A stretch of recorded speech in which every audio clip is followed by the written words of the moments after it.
Satyabama Institute of Science and Technology, Chennai and Sriperumbudur.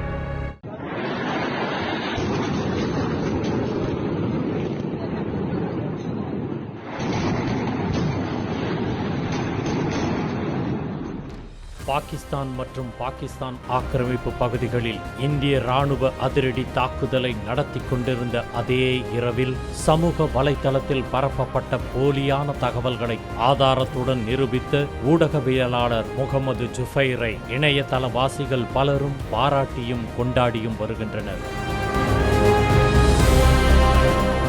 Alt news என்ற இணைய ஊடகத்தின் நிறுவனர்களில் ஒருவராக இருக்கும் முகமது ஜுஃபைர் இந்தியாவில் இருக்கும் வலதுசாரி ஆதரவாளர்களாக அதிக விமர்சனத்துக்குள்ளாகி வந்த நிலையில் பாகிஸ்தான் ஆதரவு சமூக வலைதள கணக்குகளால் பரப்பப்பட்ட தவறான தகவல்களை முறியடித்ததற்காக தற்போது ஆன்லைன் ஹீரோவாக பார்க்கப்படுகிறார்.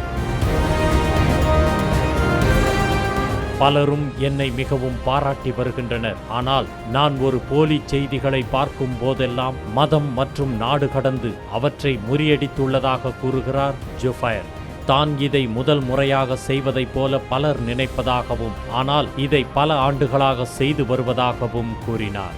பாகிஸ்தான் ஆதரவு கணக்குகளிலிருந்து வழக்கத்தை விட 90% அதிகமான வதந்திகள் பகிரப்பட்டதாகவும் இந்திய அரசு இந்த விவகாரத்தில் நிதானத்தை கடைபிடித்ததாகவும் அவர் தெரிவித்தார். இந்திய மக்கள் ராணுவ அதிகாரிகள் போல காட்டிக்கொண்டு அவதூறு பரப்பிய போலி கணக்குகளை தனது எக்ஸ் தளப்பதிவில் ஜுஃபைர் தோலுரித்தார். தாக்குதலில் நடத்திய இந்திய விமானங்களில் ஒரு ரஃபேல் விமானத்தையும் ஒரு சுக்-30 ரக விமானத்தையும் சுட்டு வீழ்த்தியதாக பாகிஸ்தான் தரப்பில் கூறப்பட்ட நிலையில் அந்த காட்சிகள் அனைத்தும் பழையவை என்றும் அவை காசா மற்றும் இஸ்ரேலில் எடுக்கப்பட்டவை என்பதை வீடியோ ஆதாரங்களுடன் போட்டுடைத்தார். மே 4ஆம் தேதி வரை பாகிஸ்தானில் எக்ஸ் தளம் முடக்கப்பட்டிருந்த நிலையில் தடை நீட்டிக்கப்பட்டதில் இருந்து எண்ணற்ற வதந்திகள் பரப்பப்படுவதை காண முடிகிறது.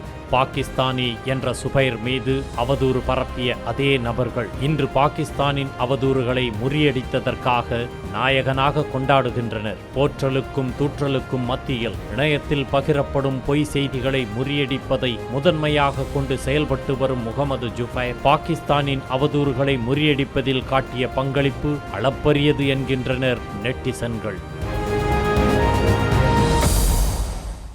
Satyabama Institute of Science and Technology, Chennai and Sriperumbudur.